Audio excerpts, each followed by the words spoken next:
Hello friends, स्वागत है मेरे चैनल पे आपका। मैं कादिर खान आज लेकर आया हूँ आपके सामने काफ़ी ही इंटरेस्टिंग स्टोरी जिसका नाम है हरिहर काका।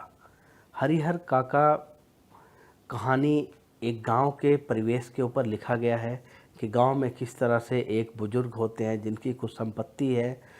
संपत्ति का मतलब उनकी ज़मीनें हैं और उनकी कोई औलाद नहीं है, बच्चे नहीं हैं। तो उसके बाद उनके ज़मीन को हड़पने के लिए जो वहाँ के ठाकुरबाड़ी के जो महंत है वो प्लस जो काका के जो रिश्तेदार हैं, सभी एक तरह से चाहते हैं कि उनकी ज़मीन पे कैसे कब्ज़ा किया जाए। सभी उसी जुगत में लगे रहते हैं और इसी के इर्द गिर्द ये पूरी कहानी घूमती है और कैसे हरिहर काका अपने एक्सपीरियंस को इस्तेमाल करते हुए उन सब चीज़ों से अपने आप को बचाते हैं।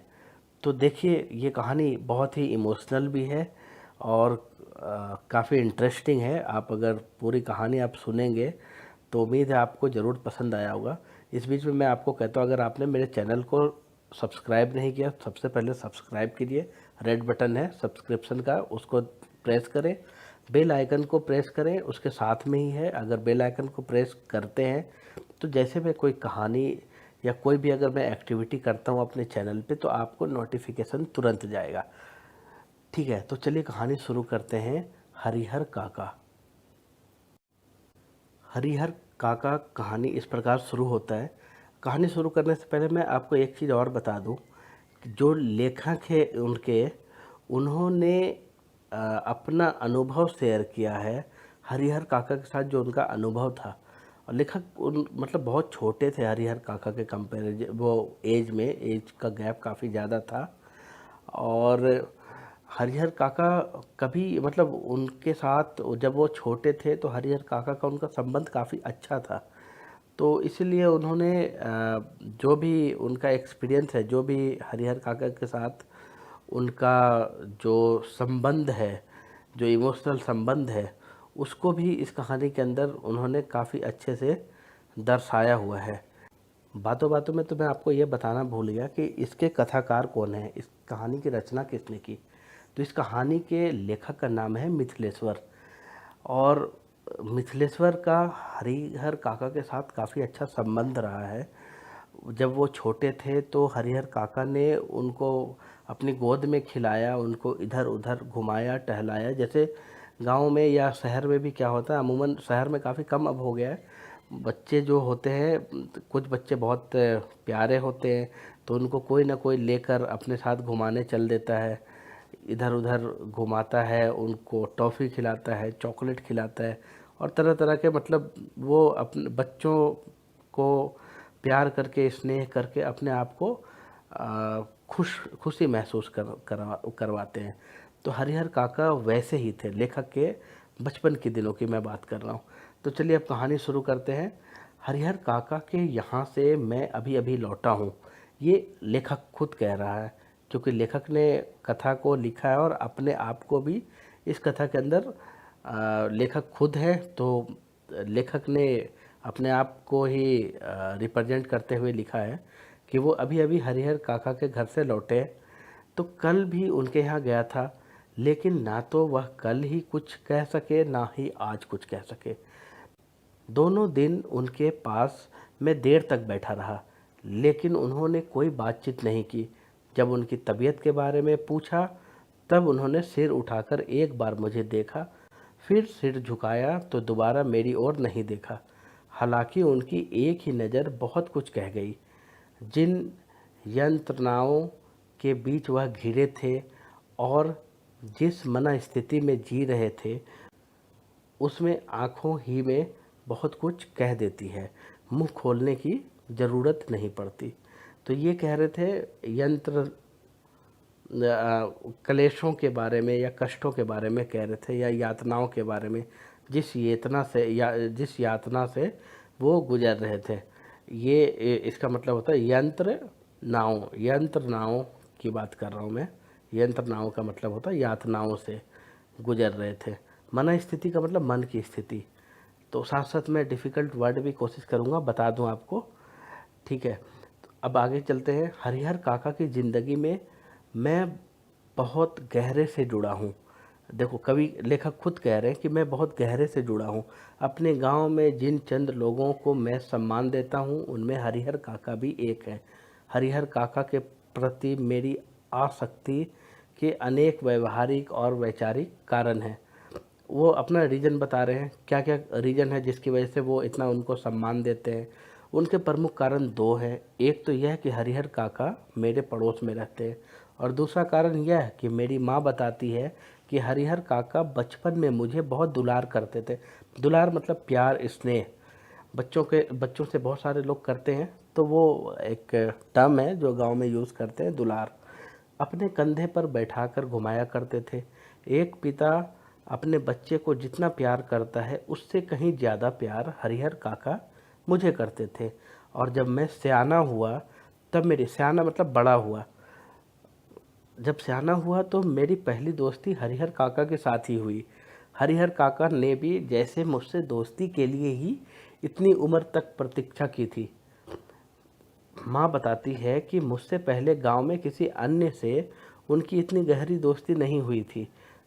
वह मुझसे कुछ भी नहीं छिपाते थे, खूब खुलकर बातें करते थे। लेकिन फिलहाल मुझसे भी कुछ कहना उन्होंने बंद कर दिया था। उनकी इस स्थिति ने मुझे चिंतित कर दिया था, मतलब चिंता में डाल दिया था कि मेरे से इतने अच्छे से बात करते थे ये। लेखक खुद सोच रहे हैं अब ऐसा क्या हो गया कि मेरे से भी बात नहीं कर रहे हैं। इवन एक बार उन्होंने जैसा बताया, एक बार सर उठाकर देखा लेखक को, लेकिन फिर से जो नज़र नीचे की तो नीचे ही किया हुआ रहा। ठीक है, जैसे कोई नाव बीच मझधार में फंसी हो। वो उपमा दे रहे हैं, जैसे जब उनकी उनकी जैसे बात चल रही है तो, और उस पर सवार लोग चिल्लाकर भी अपनी रक्षा ना कर सकते हो, क्योंकि उनकी चिल्लाहट। मझधार मतलब क्या होता है, धारों के बीच में फंसी हुई नाव हो तो उसमें क्या कर सकते, आप चिल्ला ही सकते हो, और आपके पास बचने का कोई, रक्षा करने का कोई ऑप्शन ही नहीं बचा हो। और उनकी चिल्लाहट दूर तक फैले सागर के बीच उठती गिरती लहरों में विलीन हो जाने के अतिरिक्त कर ही क्या सकती है। ये बात कर रहे हैं, एक उपमा जो दिया इन्होंने नाव में फंसे लोगों का, तो विलीन का मतलब होता है कि ख़त्म हो जाना आवाज़। तो कहते हैं लहरों में, सागर के लहरों में आवाज़ इनकी जैसे चिल्लाने वालों की क्या दब जाएगी, विलीन हो जाएगी, और वो कुछ नहीं कर सकते। आगे है, मौन होकर जल समाधि लेने के अतिरिक्त कोई दूसरा विकल्प, ऑप्शन नहीं है। लेकिन मन इसे मानने को कतई तैयार नहीं। जीने की लालसा की वजह से बेचैनी और छटपटाहट बढ़ गई हो। कुछ ऐसी ही स्थिति के बीच हरिहर काका घिर गए हैं। ये सारी जो उपमा दी गई है, उपमा नहीं, जो कहते हैं कि एक वो कंपैरिजन के लिए कुछ सेंटेंस को उन्होंने सेलेक्ट किया है। तो अभी इसका करेक्ट टर्म मुझे याद नहीं आ रहा है, इसको क्या कहते हैं। तो उन्होंने एक तरह से अब इनकी स्थिति को, इनकी मन की स्थिति को कंपेयर किया है कि वो ऐसी जगह पे फंसे हुए हैं जैसे बीच सागर में फंस गए हो नाव में, वहाँ से चिल्ला रहे हो और आवाज़ उनकी कहीं तक सुनाई नहीं दे रही है। ठीक है, हरिहर काका के बारे में मैं सोचता हूँ तो मुझे लगता है कि वह यह समझ नहीं पा रहे हैं कि कहें तो क्या कहें। अब कोई ऐसी बात नहीं जिसे कहकर वह हल्का हो सके, कोई ऐसी उक्ति नहीं, उक्ति किसे कहते हैं, उपाय समझ लीजिए, जिन्हें कहकर वे मुक्ति पा सके। हरिहर काका की स्थिति में मैं भी होता तो निश्चय ही इस गूंगेपन का शिकार हो जाता। लेखक खुद कह रहे हैं ऐसी स्थिति में हरिहर काका फंसे हुए हैं कि ऐसी स्थिति में अगर कोई भी फंसता है तो वो गूंगेपन का शिकार हो जाता है, मतलब बोलने के लिए कुछ होता ही नहीं।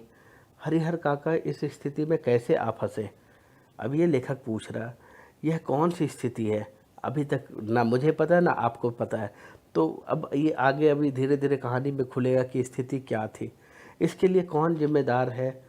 यह सब बताने से पहले अपने गांव का और ख़ासकर अपने गांव के ठाकुर बारी का संक्षिप्त परिचय मैं आपको देना उचित समझता हूँ। गांव का ठाकुर बारी किसको कहते हैं, ठाकुर जी कहते हैं श्री कृष्ण को। ठाकुर बारी हो गया, बारी बंगाल में भी हम यूज करते हैं ना, बारी मतलब घर, तो हो सकता है ये टर्म वहाँ से हो गया, मतलब ठाकुर जी का घर। तो ठाकुर जी का घर, कृष्ण जी का घर क्या होगा, मंदिर होगा। तो ये कह रहे हैं कि वो अपने गांव के मंदिर की बात कर रहे हैं, एक छोटा सा परिचय देना चाहते हैं, क्योंकि उसके बिना ये कहानी अधूरी रह जाएगी। ये खुद कह रहे हैं, कवि कह रहे हैं। तो कह रहे मेरा गांव कस्बाई शहर आरा से 40 किलोमीटर की दूरी पर है। आरा बिहार में एक पटना से पहले एक जगह है, आरा उसका नाम है। तो वो कह रहे उससे 40 किलोमीटर की दूरी पे है, हसन बाजार बस स्टैंड के पास। गांव की कुल आबादी 2,500-3,000 होगी। तो इनकी गांव जो है क्या कस्बाई शहर है आरा, कस्बा एक तरह से, उससे भी 40 किलोमीटर की दूरी पे है। तो वहाँ पे हसन बाज़ार एक जगह का नाम है, और उसकी आबादी उस गांव की बता रहे 2,500 से 3,000 है। गांव में 3 प्रमुख स्थान हैं। सबसे इम्पॉर्टेंट चीज़, कहानी इसी के इर्द गिर्द घूमेगी। गांव के पश्चिम किनारे का बड़ा सा तालाब, गांव के मध्य स्थित बरगद का पुराना वृक्ष। अच्छा, ये गांव की पहचान बना रहे, ये बता रहे हैं, ये कहानी की बात नहीं कर रहे। और पुराना वृक्ष, और गांव के पूरब में ठाकुर जी का विशाल मंदिर, जिसे गांव के लोग ठाकुर बाड़ी कहते हैं। ये मतलब चलन है ये यूपी और बिहार में जो ठाकुर बाड़ी कहते हैं, बहुत सारे गांव में होता है। एक मुख्य मंदिर होता है, काफ़ी बड़ा मंदिर इनके गांव में भी था, कमलेश्वर जी के। तो सारी कहानी इसी ठाकुर बाड़ी के इर्द गिर्द ही घूमेगी। गांव में इस ठाकुर बाड़ी की स्थापना कब हुई, इसकी ठीक ठीक जानकारी किसी को नहीं है। इस संबंध में गांव में जो कहानी प्रचलित है वह यह है कि वर्षों पहले, जब यह गांव पूरी तरह बसा भी नहीं था, कहीं से एक संत आकर इस स्थान पर झोपड़ी बनाकर रहने लगे थे। वह सुबह शाम यहाँ ठाकुर जी की पूजा करते थे, लोगों से मांग कर खा लेते थे और पूजा पाठ की भावना जागृत करते थे। बाद में लोगों ने चंदा करके यहाँ ठाकुर जी का एक छोटा सा मंदिर बनवा दिया। धीरे धीरे डेवलपमेंट हुआ, कैसे उसकी कहानी बता रहे वो। फिर जैसे जैसे गांव बसता गया और आबादी बढ़ती गई, मंदिर के क्लेवर में भी विस्तार होता गया, मतलब मंदिर भी बड़ा होता गया। मंदिर को सजाया जाने लगा, पक्का बनाया जाने लगा होगा, जैसे विस्तार होता है। लोग ठाकुर जी को मनौती मनाते कि पुत्र हो, मुकदमे में विजय हो। ये कॉमन चीज़ें हैं, कहीं पे भी अगर धार्मिक स्थान की हम बात करें तो हम यही करते हैं, हम अपनी मन्नतें मांगते हैं जो हमारी होती। जिन बहुत सारे को होता है कि पुत्र हो जाए, पुत्री हो जाए, या कोई कहते कि चलो मेरा केस चल रहा, मुकदमा चल रहा, उसमें विजयी हो जाए, लड़के की शादी हो जाए, लड़की की शादी हो जाए, अच्छे घर में तय हो, नौकरी मिल जाए लड़के को, या कोई अपने लिए नौकरी मांगना। तो इन सब जैसों चीज़ों के लिए जो अपनी जिनकी मनोकामना होती है वो पूरा करवाने के लिए वो जाते हैं ठाकुर बाड़ी। फिर इसमें जिनको सफलता मिलती वह खुशी से ठाकुर जी पर रुपये, जेवर, अनाज चढ़ाते। ज़्यादा खुश हो जाते तो ठाकुर बाड़ी के नाम अपने खेत का एक छोटा सा टुकड़ा लिख देते। यह परंपरा आज तक जारी है।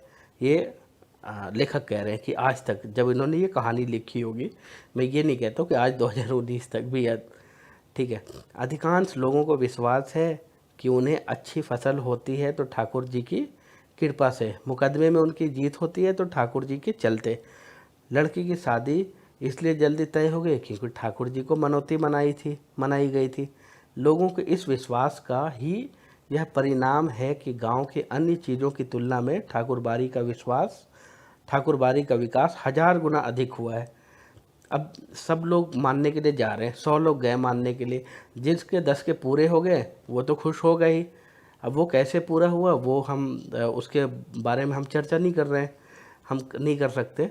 अगर जिनका हुआ तो उन्होंने तो सब कुछ दे दिया, भाई मेरा तो पूरा हो गया, मांग चलो ये लो, ठाकुर बाड़ी के नाम मेरा धन ले लो, दौलत ले लो, ज़मीन ले लो, जायदाद ले लो, जो लेना है वो ले लो। जितना हो सकता है आगे बढ़ चढ़कर धार्मिक कर्मों में यहाँ हिंदुस्तान के अंदर, इंडिया के अंदर परंपरा भी है कि लोग देते हैं कि जब यहीं से मिला हमें सब कुछ तो थोड़ा सा इनको भी लौटा देते हैं, तो क्या हमारा क्या चला जाता है। और इसी में कवि क्या कह रहे हैं कि गांव का जितना विकास हो उससे हजारों गुना ज़्यादा विकास जो ठाकुर बाड़ी का हो गया। यह ठाकुर बाड़ी न सिर्फ मेरे गांव की एक बड़ी और विशाल ठाकुर बाड़ी, बल्कि पूरे इलाके में इसकी जोड़ी की दूसरी ठाकुर बाड़ी नहीं है। मतलब इसका मान बहुत ज़्यादा है, यहाँ पे लोगों की मन्नतें ज़्यादा पूरी होती है।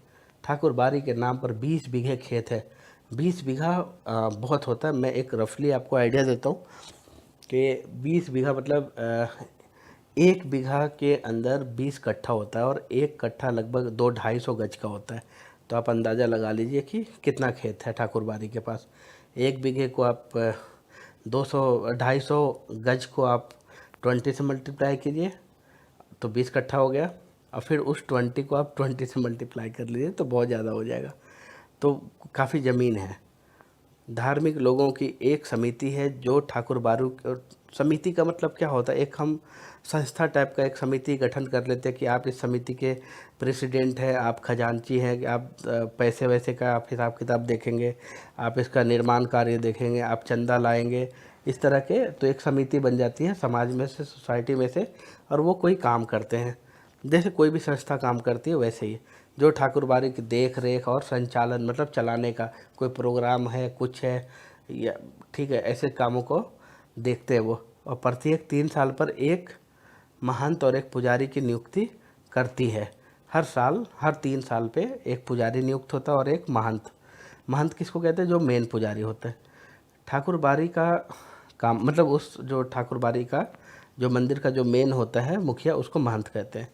ठाकुरबाड़ी का काम लोगों के अंदर ठाकुर जी के प्रति भक्ति भावना पैदा करना तथा धर्म से विमुख हो रहे लोगों, विमुख का मतलब क्या, जो धर्म से धर्म को मानना कम करने लेते, धर्म में विश्वास नहीं करते, तो उनकी बात कर रहे हैं कि जो ऐसे लोग होते हैं उनको रास्ते पे लाना भी ठाकुरबाड़ी की जिम्मेदारी होती है और उस समिति के लोगों की जिम्मेदारी होती है। ठाकुरबाड़ी से भजन कीर्तन की आवाज़ बराबर गूंजती रहती है। गांव जब भी बाढ़ या सूखे से चपेट आता है, ठाकुरबाड़ी के अहाते में तंबू लग जाते हैं।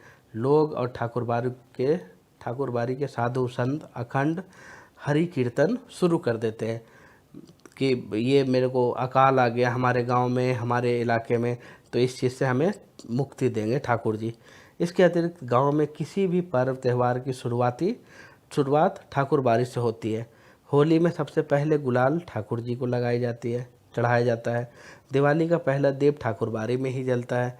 जन्म हो, शादी हो, जनेऊ के अवसर पर अन्न हो, वस्त्र हो, इन सब की पहली भेंट कहाँ होती है, ठाकुर जी के नाम पर होती है।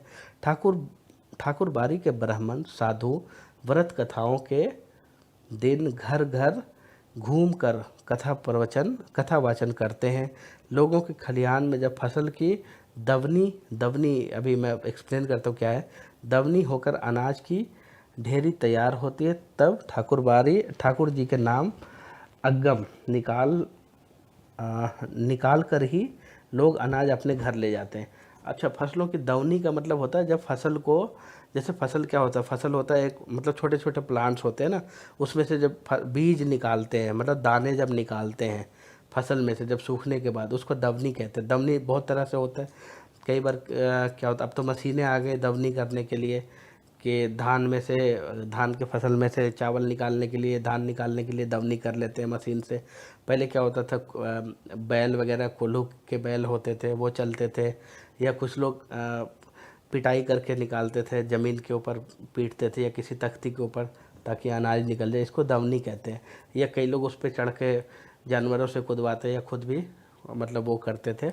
वो जिसकी जितने बड़ी फसल होती है, जितनी ज़्यादा फसल होती है, उसके अकॉर्डिंग दवनी के वो दवनी का उपयोग होता है, अलग अलग तरीके से, अलग अलग टाइप के।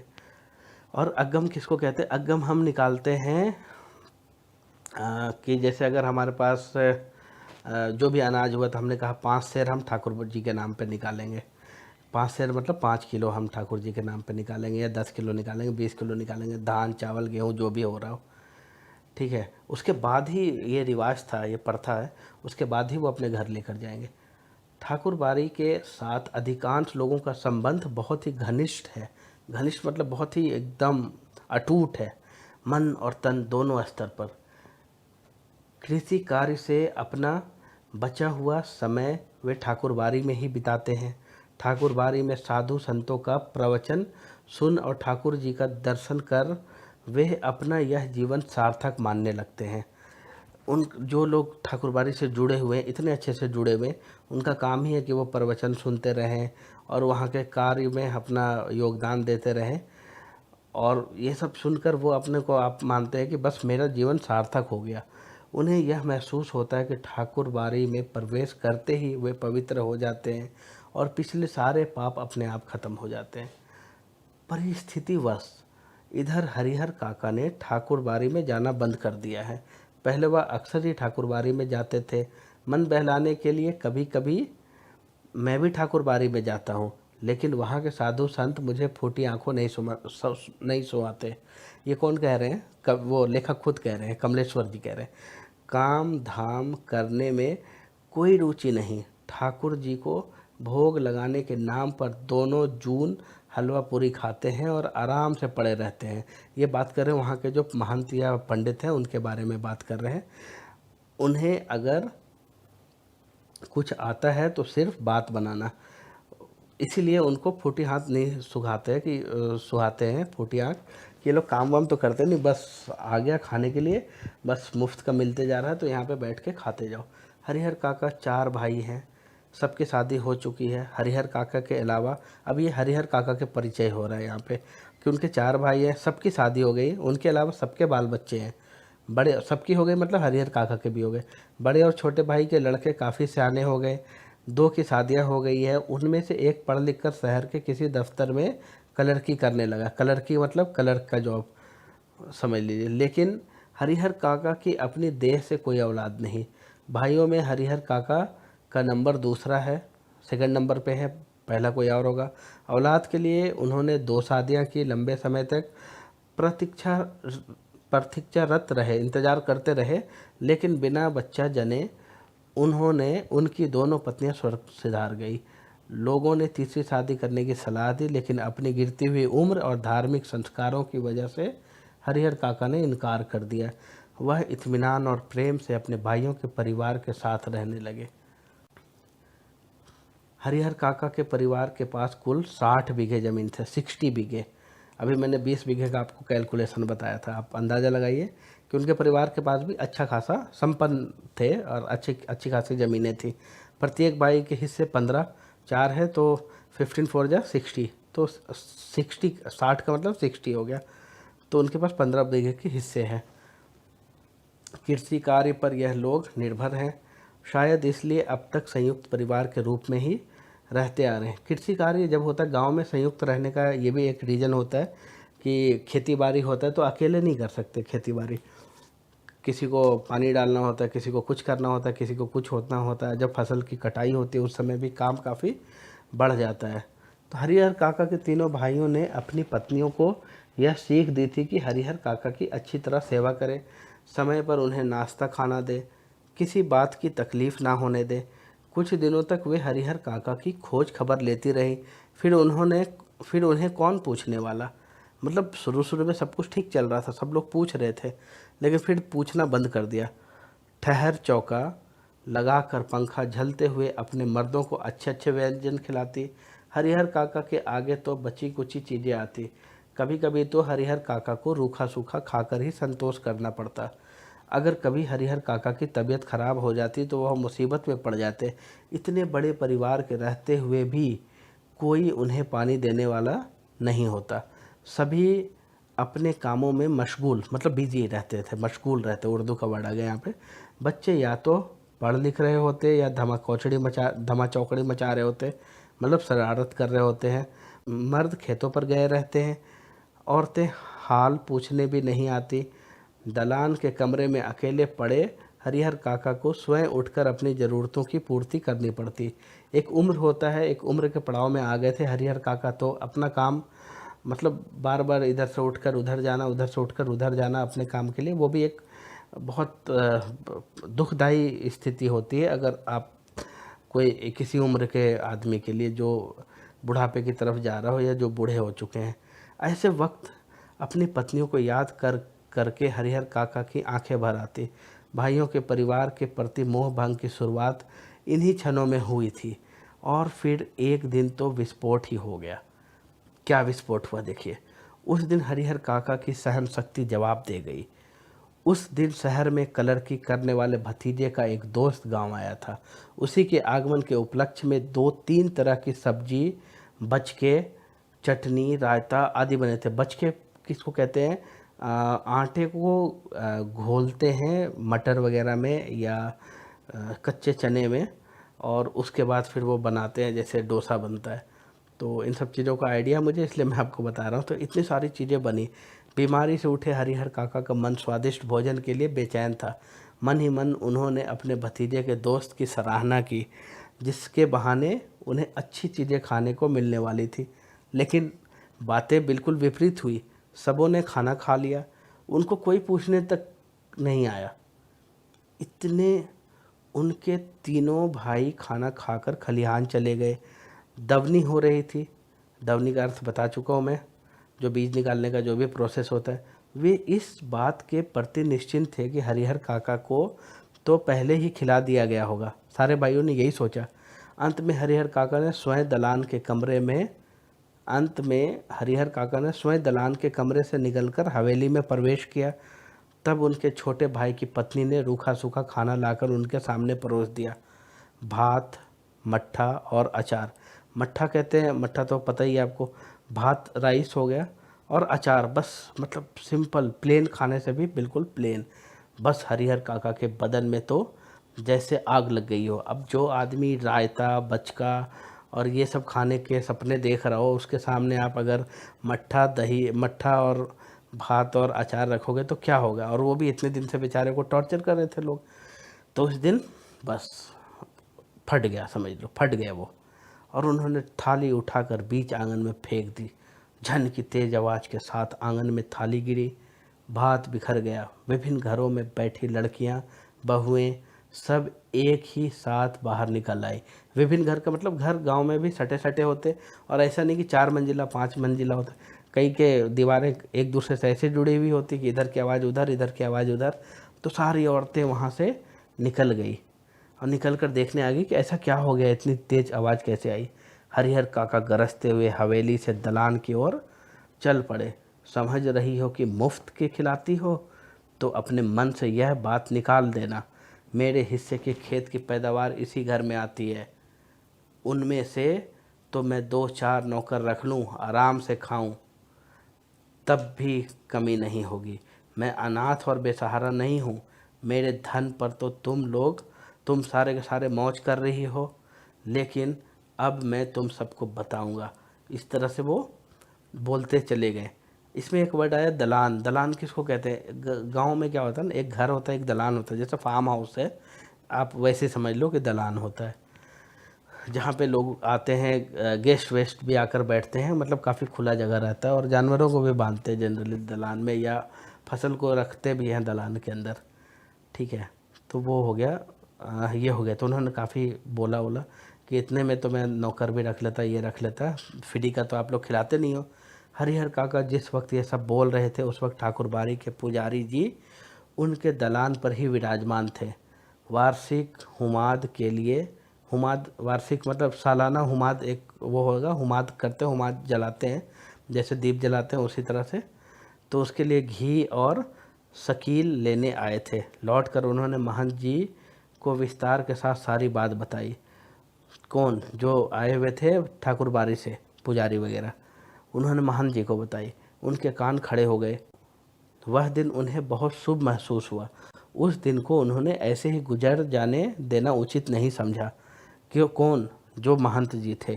तत्क्षण तुरंत ही टीका तिलक लगा, कंधे पर राम नामी लिखी चादर डाली और ठाकुरबाड़ी से चल पड़े। संयोग अच्छा था। हरिहर के दलान तक नहीं जाना पड़ा, रास्ते में ही हरिहर मिल गया। गुस्से में घर से निकलकर वह खलिहान की ओर जा रहे थे, लेकिन महंत जी ने उन्हें खलिहान की ओर नहीं जाने दिया। अपने साथ ठाकुरबाड़ी पर लेते आए। फिर एकांत में कमरे में उन्हें बैठाया। खूब प्रेम से समझाने लगे, हरिहर, यहाँ कोई किसी का नहीं है, सब माया का बंधन है। तू तो धार्मिक प्रवृत्ति का आदमी है। मैं समझ नहीं पा रहा हूँ कि तुम इस बंधन में कैसे फंस गए। ईश्वर में भक्ति लगाओ, उसके सिवाय कोई तुम्हारा अपना नहीं। पत्नी, बेटे, भाई बंधु सब स्वार्थ के साथी हैं। जिस दिन उन्हें लगेगा कि तुम उनका स्वार्थ साधने वाला नहीं, उस दिन वे तुम्हें पूछेंगे तक नहीं। इसलिए ज्ञानी, संत, महात्मा ईश्वर के सिवाय किसी और से प्रेम नहीं लगाते। तुम्हारे हिस्से में 15 बीघे खेत हैं, उसी के चलते तुम्हारे भाई के परिवार तुम्हें पकड़े हुए हैं। तुम एक दिन कहकर तो देख लो कि अपना खेत उन्हें ना देकर दूसरे को लिख देते हैं, वह तुमसे बोलना बंद कर देंगे, खून का रिश्ता ख़त्म हो जाएगा। तुम्हारे भले के लिए मैं बहुत दिनों से सोच रहा था, लेकिन संकोचवश नहीं कह रहा था। आज कह देता हूँ, तुम अपने हिस्से का खेत ठाकुर जी के नाम पर लिख दो, सीधे बैकुंठ को प्राप्त करोगे। बैकुंठ मतलब स्वर्ग। तीनों लोक में तुम्हारी कीर्ति जगमगा उठेगी। जब तक चांद सूरज रहेंगे तब तक लोग तुम्हें याद करेंगे। ठाकुर जी के नाम पर ज़मीन लिख देना तुम्हारे जीवन का महादान होगा। ठाकुर साधु संत तुम्हारे पांव पखारेंगे, सभी तुम्हारा यशोगान करेंगे। तुम्हारा यह जीवन सार्थक हो जाएगा। अपने शेष जिंदगी तुम इसी ठाकुर बारे में गुजारना। तुम्हें किसी चीज़ की कमी नहीं होगी। एक मांगोगे तो चार हाजिर हो जाएंगी। हम तुम्हें सिर आंख पर उठा कर रखेंगे।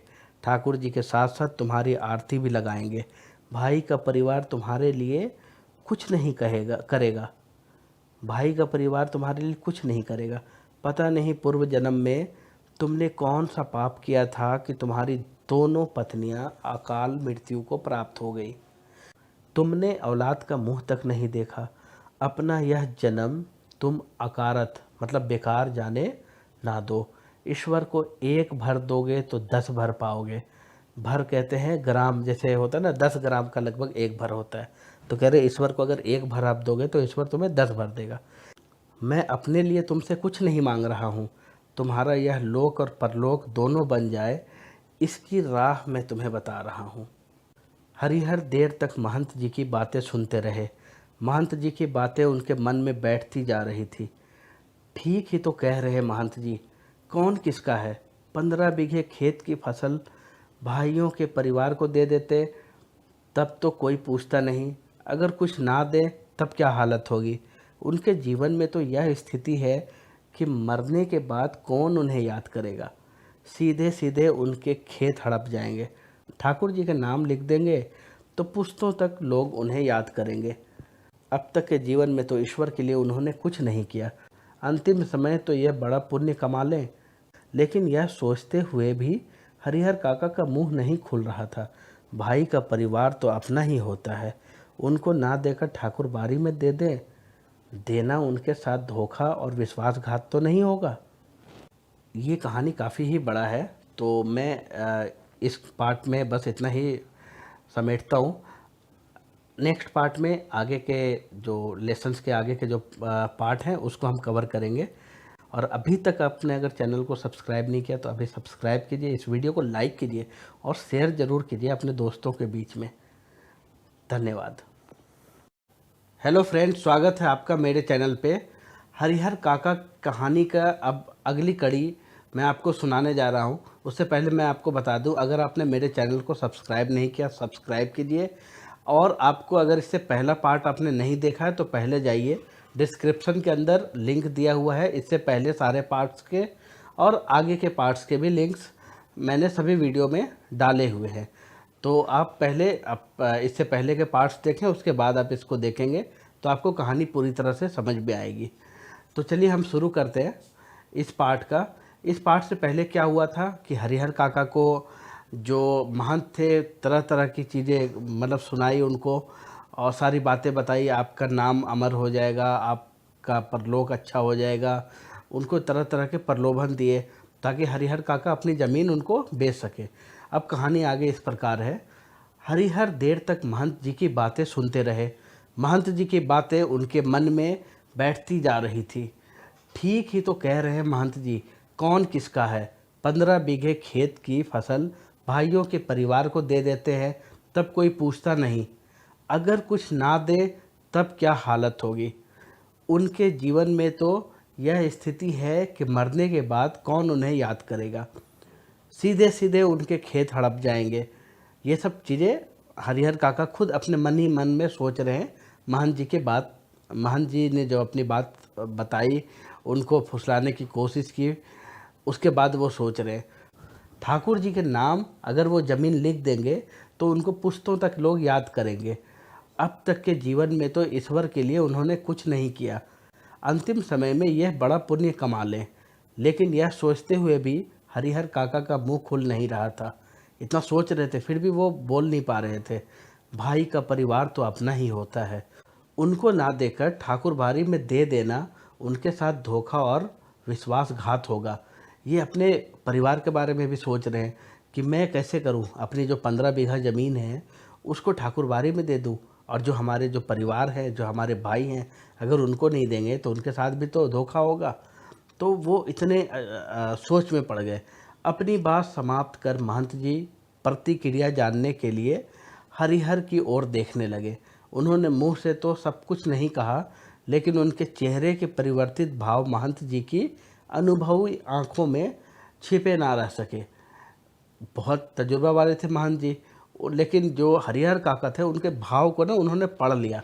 जब वो ये सोच रहे होंगे कि मैं ठाकुरबाड़ी में अपनी ज़मीन क्यों दूँ, मैं अपने भाइयों को क्यों ना दूँ, तो जब सोचते हैं हम तो हमारे एक भाव चेहरे पे आ जाता है। तो उस भाव को देखकर जो महंत जी थे उन्होंने अंदाज़ा लगा लिया कि ज़रूर कुछ गड़बड़ है।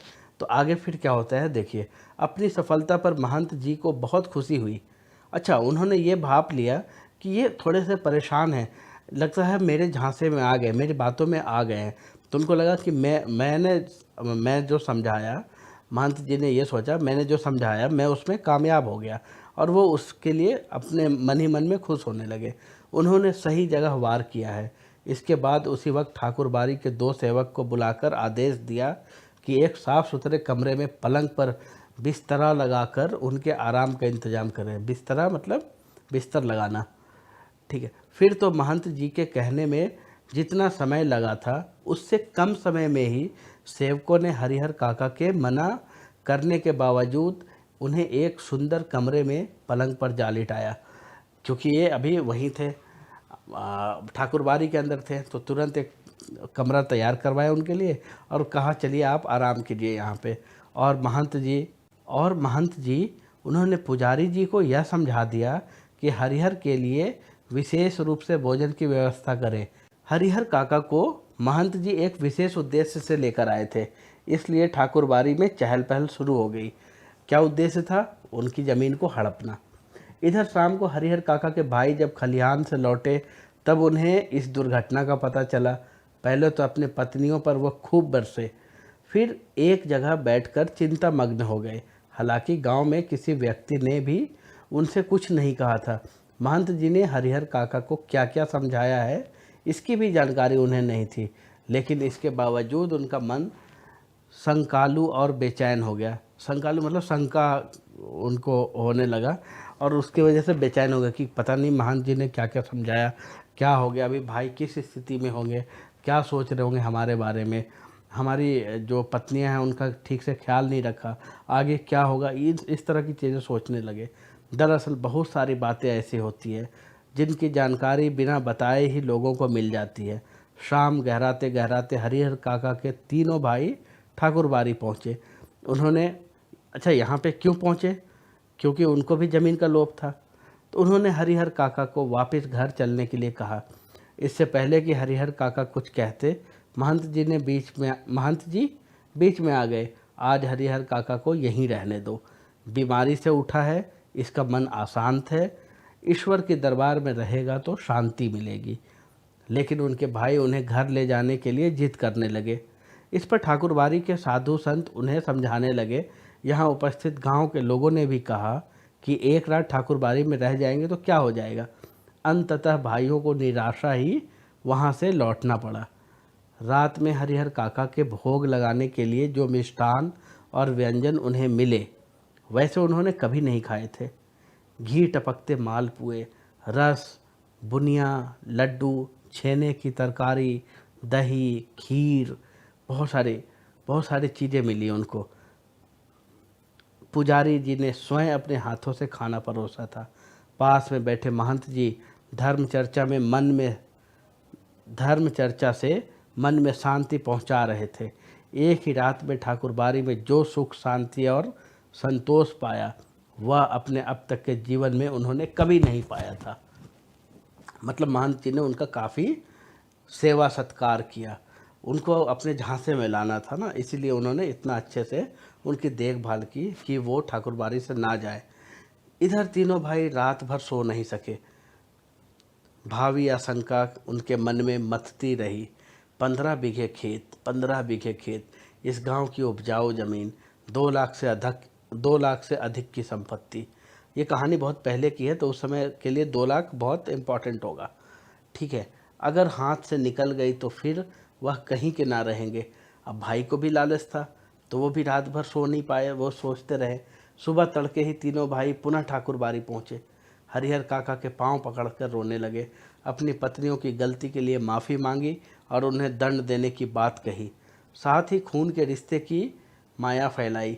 हरिहर काका का दिल पसीज गया, वह पुनः घर वापस लौट आए। लेकिन यह क्या, इस बार अपने घर पर जो बदलाव उन्होंने लक्ष्य किया, उससे उन्हें सुखद आश्चर्य में डाल दिया। घर के छोटे बड़े सब उन्हें सिर आंखों पर उठाने को तैयार। भाइयों की पत्नियों ने उनके पैर पर माथा रख कर गलती के लिए क्षमा मांगी। फिर उसकी आवभगत और जो खातिर शुरू हुई, वैसी खातिर, खातिर किसको कहते हैं, जो इज्जत सम्मान जो दिया जाता है, खातिरदारी, सेवा किया जाता है, तो उनको बहुत वैसे सम्मान मिले, वैसी खातिरदारी हुई। वैसी खातिर किसी के यहाँ मेहमान आने पर भी नहीं होती है। ये सब क्या चक्कर है, सब है जो उनके जो 2 लाख के जो संपत्ति है, उनके ऊपर सबकी नज़र है। उनकी रुचि और इच्छा के मुताबिक दोनों खाना नाश्ता तैयार। जून मतलब वक्त, मतलब दोनों जून के टाइम में खाना और नाश्ता सब तैयार रहता था। 5 महिलाएं उनकी सेवा में मुस्तैद। मुस्तैद का मतलब 24 घंटे तैयार, कि बताइए बाबूजी आपको क्या चाहिए, बताइए, मतलब इस तरह से था। भाई साहब को कोई भी दिक्कत नहीं होनी चाहिए। 3 भाइयों की पत्नियों और दोनों उनकी बहनें और 2 उनकी बहुएं। हरिहर काका आराम से दलान में पड़े रहते। जिस किसी चीज़ की इच्छा होती आवाज़ लगाते तो हाजिर। वे समझ गए थे कि ये सब महंत जी के चलते ही हो रहा है। वे समझ गए थे कि ये सब चीज़ें महंत जी के चलते हो रहा है, इसलिए महंत जी के प्रति उनके मन में आदर और श्रद्धा के भाव निरंतर बढ़ते ही जा रहे थे। बहुत बार ऐसा होता है कि बिना किसी की कुछ बताए गांव के लोग असली तथ्य से स्वयं वाकिफ़ हो जाते हैं। ऐसा होता है कई बार कि अपने आप बिना बताए ही सबको पता चल जाता है कि क्या हो रहा है। हरिहर काका की इस घटना के साथ ऐसा ही हुआ। दरअसल लोगों की ज़ुबान से घटनाओं की ज़ुबान ज़्यादा पैनी और असरदार होती है। घटनाएं स्वयं ही बहुत कुछ कह देती हैं, लोगों को कहने की क्या ज़रूरत रहती है। ना तो गांव के लोगों से महंत जी ने ही कुछ कहा था और ना ही हरिहर काका के भाइयों ने ही। इसके बावजूद गांव के लोग सच्चाई से अवगत हो गए थे। फिर तो गांव की बैठकों में बातों का सिलसिला चल निकला। उनका कहीं कोई अंत नहीं। हर जगह उन्हीं का प्रसंग शुरू। प्रसंग मतलब कहानी, चर्चा, जो भी कह लो आप। हर जगह उन्हीं के बात चलते। कुछ लोग कहते हैं कि हरिहर को अपनी ज़मीन ठाकुर जी के नाम लिख देनी चाहिए। इसमें उत्तम और इससे उत्तम और कुछ नहीं। उत्तम मतलब इससे और अच्छा कुछ भी नहीं है। इससे कीर्ति भी अचल बनी रहेगी, मतलब हमेशा के लिए उसकी कीर्ति रहेगी कि हाँ भाई, कोई थे हरिहर काका जिन्होंने ठाकुरबाड़ी में ज़मीन दी तो ठाकुरबाड़ी में ये बन गया, ये बन गया, ऐसी चीज़ें। इसके विपरीत कुछ लोग की मान इसके विपरीत कुछ लोग की मान्यता यह थी कि भाई का परिवार तो अपना ही होता है, अपनी जायदाद उन्हें ना देना उनके साथ अन्याय करना होगा, खून के रिश्ते के बीच दीवार बनानी होगी। अगर कह रहे थे अगर ठाकुरबाड़ी में देते हैं तो क्या होगा, खून के रिश्ते में दीवार बनाने जैसी होगी। जितनी मुंह उतनी बातें। ऐसा ज़बरदस्त मसला पहले कभी नहीं मिला था, इसलिए लोग मौन होना नहीं चाहते थे, अपने अपने तरीके से समाधान ढूंढ रहे थे और प्रतीक्षा कर रहे थे कि कुछ घटित हो। हालांकि इस क्रम से बातें गर्माहट भरी भी होने लगी। हालांकि इस क्रम में बातें गर्माहट भरी भी होने लगी थी। लोग प्रत्यक्ष और परोक्ष रूप से 2 वर्गों में बंटने लगे थे। कैसे, मतलब प्रत्यक्ष मतलब सामने में, मतलब खुला खुला दिख रहा था। कोई एक ग्रुप उनका समर्थन करता होगा, कोई एक ग्रुप उनका, और कुछ लोग जो पीछे से होते हैं, परोक्ष रूप से होते हैं। ठीक है, कई बैठकों में दोनों वर्गों के बीच आपस में तू मैं होने लगी थी। एक वर्ग के लोग चाहते थे कि हरिहर अपने हिस्से की ज़मीन ठाकुर जी के नाम लिख दे। तब यह ठाकुरबाड़ी ना सिर्फ इलाके का ही सबसे बड़ा ठाकुरबाड़ी होगी, बल्कि पूरे राज्य में इसका मुकाबला कोई दूसरी ठाकुरबाड़ी नहीं कर सकेगी। इस वर्ग के लोग धार्मिक संस्कारों के लोग थे, साथ ही किसी न किसी रूप से ठाकुरबाड़ी से जुड़े हुए थे। तो वो चाहते थे कि हमारा ठाकुरबाड़ी क्या हमारे आसपास के गांव में क्या पूरे राज्य में सबसे बड़ा हो जाए। असल में सुबह शाम जब ठाकुर जी के भोग लगाया जाता, तब साधु संतों के साथ गांव के कुछ पेटू और चटोर किस्म के लोग प्रसाद पाने के लिए वहां जुट जाते थे। तो ऐसे लोग तो चाहेंगे ना कि अगर हरिहर काका के अगर संपत्ति भी इसमें जुड़ जाए तो प्रसाद की क्वालिटी बढ़ जाएगी। सब मतलब हर लोग अपना अपना देख रहे थे। तो ये पूरा जो कहानी है, कमलेश्वर जी ने पूरे कहानी को इसी चीज़ में डाला कि सब लोग अपने अपने कैसे मतलब के लिए लगे हुए थे। महंत जी अपने मतलब के लिए थे, उनके भाई लोग अपने मतलब के लिए लगे थे, और जो गांव के लोग थे जो अलग अलग गुटों में बट गए थे, वो सब अपने अपने मतलब से अपने अपने पक्ष के को समर्थन कर रहे थे। ये लोग इसी वर्ग के हिमायती हैं। ठीक है। दूसरे वर्ग में गांव के प्रगतिशील विचारों वाले लोग हैं तथा वैसे किसान हैं जिनके यहाँ हरिहर जैसे औरत मर्द पल रहे होते हैं। गांव का वातावरण तनावपूर्ण हो गया था और कुछ घटित होने की प्रतीक्षा करने लगे थे। कुछ लोग ऐसे भी थे जिनकी स्थिति हरिहर काका जैसी ही थी। वो लोग हरिहर काका की दशा पे बहुत चिंतित थे। इधर भावी आशंकाओं को मद्देनज़र रखते हुए हरिहर काका के भाई उनसे यह निवेदन करने लगे कि आप अपनी ज़मीन वे उन्हें लिख दें, उनके सिवाय उनका और अपना कोई भी नहीं है। इस विषय पर हरिहर काका ने एकांत में मुझसे काफ़ी देर तक बात की। ये किससे बातें की? कमलेश्वर जी से, जो कवि हैं। कवि का भी उनसे काफ़ी गहरा संबंध था, उनसे बातें होती थी, बचपन से उनका संबंध रहा है। अंततः हम इस निष्कर्ष मतलब इस नतीजे पर पहुँचे कि जीते जी अपनी जायदाद का स्वामी किसी और को बनाना ठीक नहीं, चाहे वह अपना भाई हो, मंदिर का महंत हो या कोई और क्यों ना हो। ये दोनों मिलकर ये चीज़ डिसाइड किया। हमें अपने गांव और इलाके के वे कुछ लोग याद आए जिन्होंने अपनी ज़िंदगी में ही अपनी जायदाद अपने उत्तराधिकारियों या अन्य को लिख दी, लेकिन उसके बाद उनका जीवन कुत्ते का जीवन हो गया। ऐसा होता है, अगर अपनी जायदाद लिख देते हैं तो सोचते हैं भाई जो मिलना था वो तो मिल ही गया, अब इससे मेरे को और क्या मिलना है, इसको देना है, इसको खाना खिलाना है, इसकी सेवा करना है, तो वो फिर उनको छोड़ देते हैं। लोग मतलबी होते हैं, बहुत सारे लोग, ज़्यादातर लोग मतलबी होते हैं, लेकिन मतलबी होना बिल्कुल गलत बात है। अगर आपका किसी से मतलब निकल गया, आप उसको कुत्ते की तरह छोड़ दिया कि चलो जाओ भाई, इसका अब हमसे कोई लेना देना नहीं है। तो ऐसी चीज़ें उन्होंने देखा कि और लोगों के साथ कैसे हुआ, तो उन्होंने क्या डिसाइड किया कि अपने जीते जी हम ज़मीन किसी को नहीं देंगे। कोई उनसे पूछने वाला नहीं रहा। हरिहर काका बिल्कुल अनपढ़ व्यक्ति थे, फिर भी इस बदलाव को उन्होंने समझ लिया और यह निश्चय किया कि जीते जी किसी को ज़मीन नहीं लिखेंगे। अपने भाइयों को समझा दिया, मर जाऊंगा तो अपने आप मेरी ज़मीन तुम्हें मिल जाएगी, ज़मीन लेकर तो जाऊंगा नहीं, इसलिए लिखवाने की क्या ज़रूरत। उधर महंत जी भी हरिहर काका की टोह में रहने लगे कि भाई क्या सोच रहा वो, हमेशा उसकी जासूसी करवाते रहते थे।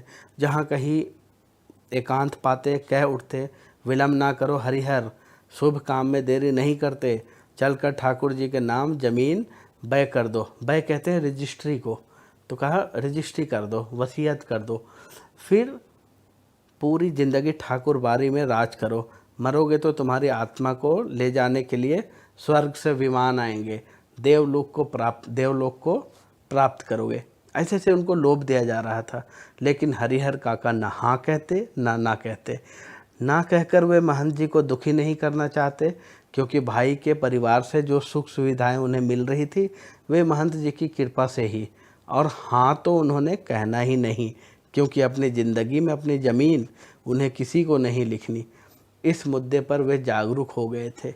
पर बीतते समय के अनुसार महंत जी की चिंताएं बढ़ती जा रही थी। जाल में फंसी चिड़ियाँ पकड़ से बाहर हो गई थी। महंत जी इस बात को सह नहीं पा रहे थे। महंत जी को लग रहा था कि हरिहर धर्म संकट में पड़ गया है। एक और वह चाहता है कि ठाकुर जी को लिख दूं, लेकिन दूसरी ओर भाई के परिवार के माया मोह में बंध जाता है। इस स्थिति में हरिहर का अपहरण कर जबरदस्ती उससे लिखवाने के अतिरिक्त कोई दूसरा विकल्प नहीं है। मतलब इतना भयानक खौफनाक प्लानिंग भी बना लिया उन्होंने, महंत जी ने, कि उसका किडनैप करते और उससे लिखवा लेते हैं, बाद में हरिहर स्वयं राजी हो जाएगा। तो क्या होता है, महंत जी लड़ाकू और दबंग प्रकृति के आदमी थे। अपनी योजना को कार्य रूप में परिणत करने के लिए बाद में हरिहर स्वयं राजी हो जाएगा। हरिहर काका के इस भाग में बस यहीं तक। आगे की कहानी हम अगले भाग में पढ़ेंगे और सुनेंगे और समझेंगे। आपका इस वीडियो को देखने के लिए धन्यवाद। अगर आपको ये वीडियो पसंद आया तो आप हमारे वीडियो को लाइक कीजिए, शेयर कीजिए और चैनल को सब्सक्राइब ज़रूर कीजिए और बेल बटन ज़रूर हिट कीजिएगा। इससे क्या होगा, जैसे मैं वीडियो अपलोड करूँगा तो आपको तुरंत नोटिफिकेशन मिलेगा कि मैंने कोई वीडियो अपलोड किया है। और हाँ, मैंने जैसा बताया, सारे लिंक इस वीडियो के प्लेलिस्ट में है। अगर आपसे कोई पार्ट मिस है तो आप उसको वहाँ से जाकर देख सकते हैं। धन्यवाद। आपका स्वागत है हरिहर काका के इस वाले भाग में। अब हम अभी तक आपने सुना कि कैसे महंत जी उसको कोशिश करते हैं बरगलाने की, और जब उन्हें लगता है कि ये नहीं मान रहा है, धर्म संकट में फंस गया है, तो वो प्लान बना लेते हैं किडनैप करने का। तो आगे कहानी इस तरह से आगे बढ़ता है। महंत जी लड़ाकू और दबंग प्रकृति के आदमी हैं। अपनी योजना को कार्य रूप में परिणत करने के लिए वह जी जान से जुट गए। हालांकि यह सब गोपनीयता का निर्वाह करते हुए वह कर रहे थे। हरिहर काका के भाइयों को उसकी भनक तक नहीं थी। बिल्कुल गोपनीयता के साथ, ऐसा मतलब बिल्कुल प्लानिंग के साथ कर रहे थे कि किसी को पता नहीं चले। बात अभी हाल की ही है। आधी रात के आसपास ठाकुरबाड़ी के साधु संत और उनके पक्षधर भाला गंडासा बंदूक से लैस एकाएक हरिहर काका के दलान में आ धमके। हरिहर काका के भाई इस अप्रत्याशित हमले के लिए तैयार नहीं थे। अप्रत्याशित किसको कहते हैं? जिसकी तैयारी पहले से ना हो, मतलब अचानक से कोई ऐसा घटना हो जाए, उसको हम कहते हैं अप्रत्याशित। इससे पहले कि वह जवाबी कार्रवाई करे और गुहार लगाकर अपने लोगों को जुटाए, तब तक आक्रमणकारी उनको पीठ पर लाद कर चंपत हो गए। किनको? हरिहर काका को। गांव में किसी ने ऐसी घटना नहीं देखी थी, ना सुनी थी। सारा गांव जाग गया। शुभचिंतक तो उनके यहाँ जुटने लगे, लेकिन अन्य लोग अपने दालान और मकान की छतों पर जमा होकर आहट लेने और बातचीत करने लगे। हरिहर काका के भाई लोगों के साथ उन्हें ढूंढने निकले। उन्हें लगा कि यह महंत का काम है। मैं दल बल ठाकुरबाड़ी जा पहुँचे। वहाँ खामोशी और शांति नजर आई। रोज़ की भांति ठाकुरबाड़ी का मुख्य फाटक बंद था। वातावरण में रात का सन्नाटा और सूनापन व्याप्त मिला। उन्हें लगा यह काम महंत का नहीं, बाहर के डाकुओं का है। वह तो हरजाने की मोटी रकम लेकर ही हरिहर काका को मुक्त करेंगे। ऐसा ठाकुरबाड़ी का दृश्य था, शांति वाला, कि ये ऐसा लग ही नहीं रहा था कि ठाकुरबाड़ी के लोगों ने ही अपहरण किया था। उनको लग रहा हरिहर काका का किडनैप हो गया, अपहरण हो गया है और कोई मोटी रकम वसूलने के लिए अब उनके पास कोई इन्फॉर्मेशन आएगा। खोज में निकले लोग किसी दूसरी दिशा की ओर प्रस्थान करते कि इसी समय ठाकुरबाड़ी के अंदर से बातचीत करने की सम्मिलित किंतु धीमी आवाज़ सुनाई दी। सबके कान खड़े हो गए। उन्हें यकीन हो गया कि हरिहर काका इसी में है, मतलब ठाकुरबाड़ी में है। अब क्या सोचना, ये ठाकुरबाड़ी का फाटक पीटने लगे।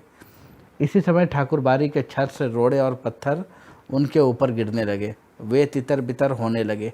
अपने हथियार संभाले, लेकिन हथियार संभालने से पहले ही ठाकुरबाड़ी के कमरों की खिड़कियों से फायरिंग शुरू हो गई। एक नौजवान के पैर में गोली लग गई, वह गिर गया। उसके गिरते ही हरिहर काका के भाइयों के पक्षधर भाग चले। सिर्फ वे 3 भाई बचे रहे। अपने तीनों के बूते इस युद्ध को जीतना उन्हें संभव नहीं जान पड़ा। इसीलिए वे कस्बे के पुलिस थाने की ओर दौड़ पड़े। क्योंकि ठाकुरबाड़ी से जब गोली चलना शुरू हो गया और पत्थर भी बरस रहे थे, तो इनको लगा कि अब हम 2-3 लोग बचे, बाकी तो सब डर के भाग गए हैं। ऐसी घटना कभी हुई नहीं थी गांव में। तो ये क्या गए, चलो भाई अब हम लोग पुलिस के पास ही चलते हैं, और कोई चारा नहीं है। इधर ठाकुरबाड़ी के भीतर महंत और उनके कुछ चंद विश्वासी साधु सादे और लिखे कागजों पर अनपढ़ हरिहर काका के अंगूठों के निशान जबरन ले रहे थे। हरिहर काका तो महंत के इस व्यवहार से जैसे आसमान से ज़मीन में आ गए थे। उन्होंने सपने में भी कभी नहीं सोचा था कि महंत जी इस रूप में भी आ जाएंगे। जिस महंत को वह आदरणीय और श्रद्धेय समझते थे, वह महंत अब उन्हें घृणित, दुराचारी और पापी नजर आने लगा था। अब वह उस महंत की सूरत भी देखना नहीं चाहते थे। अब अपने भाइयों का परिवार महंत जी की तुलना में उन्हें ज़्यादा पवित्र, नेक और अच्छा लगने लगा था। देखिए, महंत होते जो मंदिर के या ठाकुरबाड़ी के, तो उसके ऊपर लोगों का आस्था होता है, विश्वास होता है, उनकी काफ़ी इज्जत करते हैं। और हरिहर काका ने तो बचपन से उनको देखा है, वहाँ के महंत को, उसी माहौल में पले बढ़े। तो उन्होंने अचानक से देखा कि ये इतने लोभी कैसे हो गए, तो उनसे वो घृणा करने लग गए। किससे? महंत से, हरिहर काका। हरिहर काका ठाकुरबाड़ी से अपने घर पहुंचने के लिए बेचैन थे, लेकिन लोग उन्हें पकड़े हुए थे और महंत जी उन्हें समझा रहे थे, तुम्हारे भले के लिए ही यह सब किया गया हरिहर। अभी तुम्हें लगेगा कि हम लोग ने तुम्हारे साथ जोर ज़बरदस्ती की, लेकिन बाद में तुम समझ जाओगे कि जिस धर्म संकट में तुम पड़े थे, उससे उबारने के लिए यही एकमात्र रास्ता था। एक और ठाकुरबाड़ी के भीतर जबरन अंगूठे का निशान लेने और पकड़कर समझाने का कार्य चल रहा था, तो दूसरी ओर हरिहर काका के तीनों भाई सुबह होने से पहले ही पुलिस के जीप के साथ ठाकुरबाड़ी आ पहुँचे। जीप में तीनों भाई, एक दरोगा और पुलिस के 8 जवान उतरे। पुलिस इंचार्ज ने ठाकुरबाड़ी के फाटक पर आवाज़ लगाई, दस्तक दी, लेकिन अंदर से कोई जवाब नहीं आया। अब पुलिस के जवानों ने ठाकुरबाड़ी को चारों तरफ से घेरा डालना शुरू कर दिया।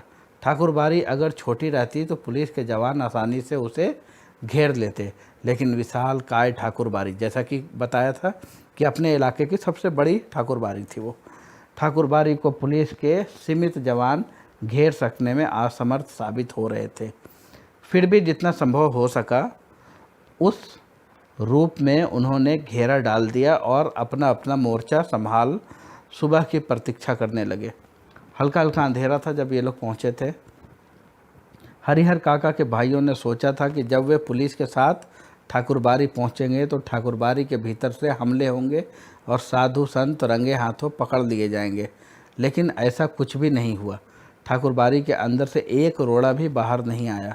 शायद पुलिस को आते हुए उन्होंने देख लिया था।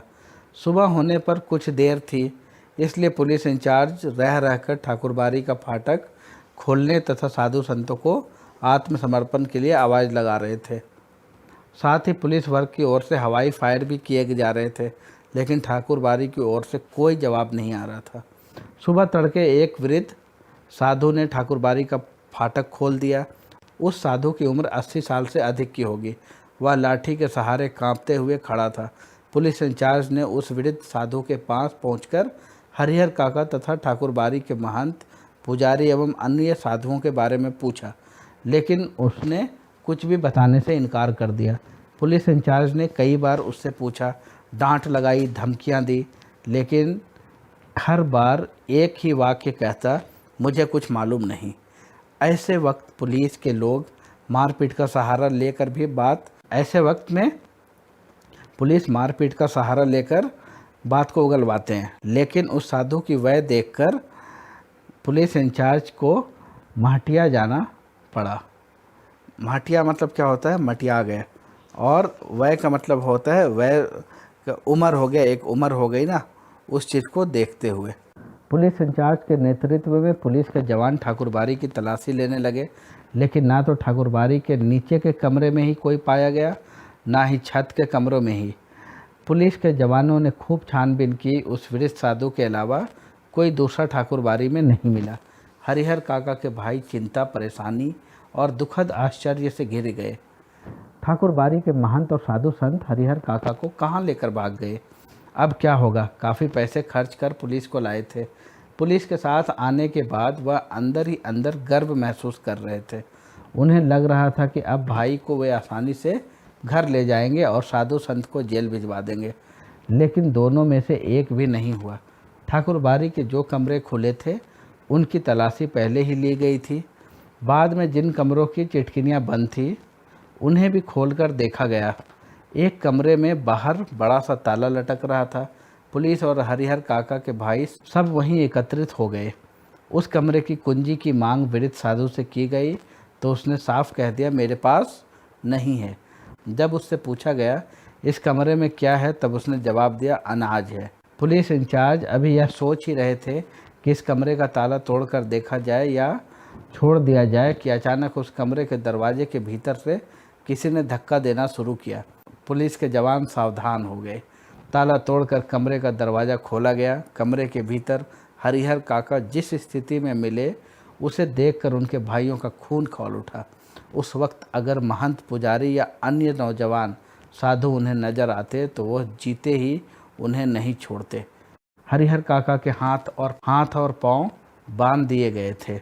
उनके मुंह में कपड़ा ठूंस कर बांध दिया गया था। हरिहर काका जमीन पर लुढ़कते हुए दरवाजे तक आए थे और पैर से दरवाजे पर धक्का लगाया था। काका को बंधन मुक्त किया गया। मुंह से कपड़े निकाले गए। हरिहर काका ने ठाकुरबाड़ी के महंत, पुजारी और साधुओं की काली करतूत का पर्दाफाश करना शुरू किया कि वह साधु नहीं, डाकू, हत्यारे और कसाई हैं, कि उन्हें इस रूप में कमरे में बंद कर गुप्त दरवाजे से भाग गए, कि उन्होंने कई सादे और लिखे हुए कागज़ों पर जबरन उनके अंगूठे के निशान लिए आदि। हरिहर काका ने देर तक अपने बयान दर्ज कराए। उनके शब्द से साधुओं के प्रति नफरत और घृणा व्यक्त हो रही थी। जीवन में कभी किसी के खिलाफ उन्होंने इतना नहीं कहा होगा जितना ठाकुरबाड़ी के महंत, पुजारी और साधुओं के बारे में कहा। अब हरिहर काका पुनः अपने भाइयों के परिवार के साथ रहने लगे थे। इस बार उन्हें दलान पर नहीं, घर के अंदर रखा गया था। किसी बहुमूल्य वस्तु की तरह संजोकर, छिपाकर। उनकी सुरक्षा के लिए रिश्ते नाते में जितने सूरमा थे सबको बुला लिया गया था। सूरमा किसको कहते हैं? वीर या हट्टे कट्टे जो होते परिवार में, सबको बुला लिया गया। हथियार जुटा लिए गए थे। 24 घंटे पहरे दिए जाने लगे थे। अगर किसी आवश्यक कार्यवश काका घर से गांव में निकलते तो 4-5 की संख्या में हथियारों से लैस लोग उनके आगे पीछे चलते। रात में चारों तरफ से घेर कर सोते। भाइयों की ड्यूटी बांट ली गई थी। आधे लोग सोते तो आधे लोग जागकर पहरा देते। क्योंकि हरिहर काका के पास संपत्ति था तो वो लोग अपने संपत्ति की रक्षा कर रहे थे। संपत्ति के लिए इतना सब कुछ किया गया था, धन के लिए। इस ठाकुरबाड़ी का दृश्य भी बदल गया था। एक से एक खूंखार लोग ठाकुरबाड़ी में आ गए थे। उन्हें देखकर ही डर लगता था। गांव के बच्चों ने तो ठाकुरबाड़ी की ओर जाना ही बंद कर दिया था। हरिहर काका को लेकर गांव प्रारंभ से ही 2 वर्गों में बटा था। इस नई घटना को लेकर दोनों तरफ से प्रतिक्रियाएं व्यक्त की जाने लगी और अब हरिहर काका एक सीधे साधे और भोले भाले किसान की अपेक्षा चतुर और ज्ञानी हो चले थे। वह महसूस करने लगे थे कि उनके भाई अचानक उनको जो आदर, सम्मान और सुरक्षा प्रदान करने लगे हैं, उनकी वजह उन लोगों के साथ उनका सगे भाई का संबंध नहीं है, बल्कि उनकी जायदाद है। अन्यथा वे उनको पूछते तक नहीं। इसी गांव में उसकी वजह उन लोगों के साथ उनके सगे भाई का संबंध नहीं, बल्कि उनकी जायदाद है। अन्यथा वे उनको पूछते तक नहीं। इसी गांव में जायदादहीन भाई को कौन पूछता है? हरिहर काका को अब सब नज़र आने लगा था। महंत की चिकनी चुपड़ी बातों के भीतर की सच्चाई भी अब वह जान गए थे। ठाकुर जी के नाम पर वह अपना और अपने जैसे साधुओं का पेट पालता है। उसे धर्म और परमार्थ से कोई मतलब नहीं। निजी स्वार्थ के लिए साधु होना और पूजा पाठ करने का ढोंग रचाया। साधु के बाने में महंत, पुजारी और उनके अन्य सहयोगी लोभी, लालची और कुकर्मी हैं। छल, बल, कल किसी भी तरह धन अर्जित कर बिना परिश्रम किए आराम से रहना चाहते हैं। अपने घृणित इरादों को छुपाने के लिए ठाकुरबाड़ी को उन्होंने माध्यम बनाया है, एक ऐसा माध्यम जिस पर अविश्वास ना किया जाए। इसलिए हरिहर काका ने मन ही मन में तय कर लिया कि अब महंत को वह अपने पास फटकने तक नहीं देंगे। साथ ही अपनी ज़िंदगी में अपने जायदाद भाइयों को भी नहीं लिखेंगे, अन्यथा फिर वह दूध की मक्खी हो जाएंगे। लोग निकाल कर फेंक देंगे। कोई उन्हें पूछेगा तक नहीं। बुढ़ापे का दुख बिताए नहीं बीतेगा। लेकिन हरिहर काका सोच कुछ और रहे थे और वातावरण कुछ दूसरा ही तैयार हो रहा था। ठाकुरबाड़ी से जिस दिन उन्हें वापस लाया गया था, उसी दिन उनके पास और रिश्तेदार नाते के लोग समझने लगे थे कि विधिवत अपने जायदाद वे अपने भतीजों के नाम लिख दें। वह जब तक ऐसा नहीं करेंगे तब तक महंत की गिद्ध दृष्टि उनके ऊपर लगी रहेगी। सिर पर मंडरा रहे तूफान से मुक्ति पाने के लिए उनके समक्ष अब यही एकमात्र रास्ता है। सुबह दोपहर शाम रात गए तक यही चर्चा रही, लेकिन हरिहर काका साफ नकार जाते। कहते, मेरे बाद तो मेरी जायदाद इस परिवार को स्वतः मिल जाएगी, इसलिए लिखने का कोई अर्थ नहीं। महंत ने अंगूठे के जो जबरन निशान लिए हैं उनके खिलाफ मुकदमा हमने किया ही है। भाई जब समझाते समझाते हार गए तब उन्होंने डांटना और दबाव देना शुरू किया, लेकिन काका इस रास्ते भी राजी नहीं हुए। स्पष्ट कह दिया कि अपनी ज़िंदगी में वह नहीं लिखेंगे। बस एक रात उनके भाइयों ने वही रूप धारण कर लिया जो रूप महंत और सहयोगी ने धारण किया था। हरिहर काका को अपने आंखों पर विश्वास नहीं हुआ। उनके वही अपने सगे भाई जो उनकी सेवा और सुरक्षा में तैयार रहते थे, उन्हें अपना अभिन्न समझते थे, जो उनकी नींद ही सोते थे और जागते थे, हथियार लेकर उनके सामने खड़े थे, कह रहे थे, सीधे मन से कागज़ों पर जहाँ जहाँ ज़रूरत है अंगूठों के निशान बनाते चलो, अन्यथा मार कर यहीं घर के अंदर गाड़ देंगे। गांव के लोगों को कोई सूचना तक नहीं मिलने पाएगी। अगर पहले वाली बात होती तो हरिहर काका डर जाते। अज्ञान की स्थिति में ही मनुष्य मृत्यु से डरता है। ज्ञान होने के बाद तो आदमी आवश्यकता पड़ने पर मृत्यु को वरण करने के लिए तैयार हो जाता है, मतलब एक्सेप्ट करने के लिए, चैलेंज करने के लिए। हरिहर काका ने सोच लिया था कि ये सब एक ही बार उन्हें मार दें, वह ठीक होगा, लेकिन अपनी ज़मीन लिखकर रमेशर की विधवा की तरह शेष जिंदगी वे घुट घुट कर मरें, यह ठीक नहीं होगा। रमेशर की विधवा को बहला फुसला कर उनके हिस्से की ज़मीन रमेशर के भाइयों ने लिखवा ली। शुरू में तो उनका खूब आदर मान सम्मान किया गया, लेकिन बुढ़ापे में उसे दोनों जून खाने तक को नहीं देते। उन्हें अखरने लगा खाने देने में भी। रमेशर कोई गांव का ही कोई आदमी होगा, उसकी विधवा की बात कर रहे हैं। अंत में तो उसकी वह दुर्गति हुई कि गांव के लोग देखकर सिहर जाते। हरिहर काका को लगता कि अगर रमेशर की विधवा ने अपनी ज़मीन नहीं लिखी होती तो अंत समय तक लोग उसके पांव पखारते होते। हरिहर काका गुस्से में खड़े हो गए और गरजते हुए बोले, मैं अकेला हूँ, तुम सब इतने हो, ठीक है मुझे मार दो, मैं मर जाऊँगा, लेकिन जीते जी एक धूर ज़मीन भी तुम्हें नहीं लिखूँगा। धूर कहते एक यूनिट है ज़मीन नापने की। अब समझ लो स्क्वायर फीट जैसे होता है ना, तो वैसे हो गया एक धूर, मतलब एक स्क्वायर फीट भी नहीं लिखूँगा। तुम सब ठाकुरबाड़ी के महंत पुजारी से तनिक भी कम नहीं, देखते हैं कैसे नहीं लिखोगे। लिखना तो तुम्हें है ही, चाहे हंस के लिखो या रो के। हरिहर काका के साथ उनके भाइयों की हाथापाई शुरू हो गई। हरिहर काका अब उस घर से निकलकर बाहर गांव में भाग जाना चाहते थे, लेकिन उनके भाइयों ने उन्हें मजबूती से पकड़ लिया था। प्रतिकार करने पर अब वे प्रहार भी करने लगे। अकेले हरिहर कई लोगों से जूझ असमर्थ थे। फलस्वरूप उन्होंने अपनी रक्षा के लिए खूब ज़ोर ज़ोर से चिल्लाना शुरू कर दिया। अब भाइयों को चेत आया कि मुंह तो उन्हें पहले ही बंद कर देना चाहिए था। उन्होंने तत्क्षण उन्हें पटक उनके मुंह में कपड़ा ठूस दिया, लेकिन ऐसा करने से पहले ही काका की आवाज़ गांव में पहुंच गई थी। टोला पड़ोस के लोग दलान में जुटने लगे।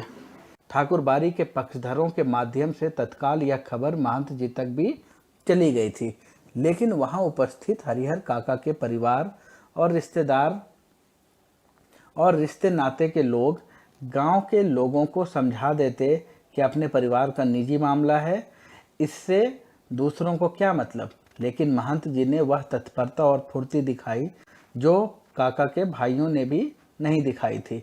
मतलब अचानक से फुर्ती आ गई महंत के अंदर।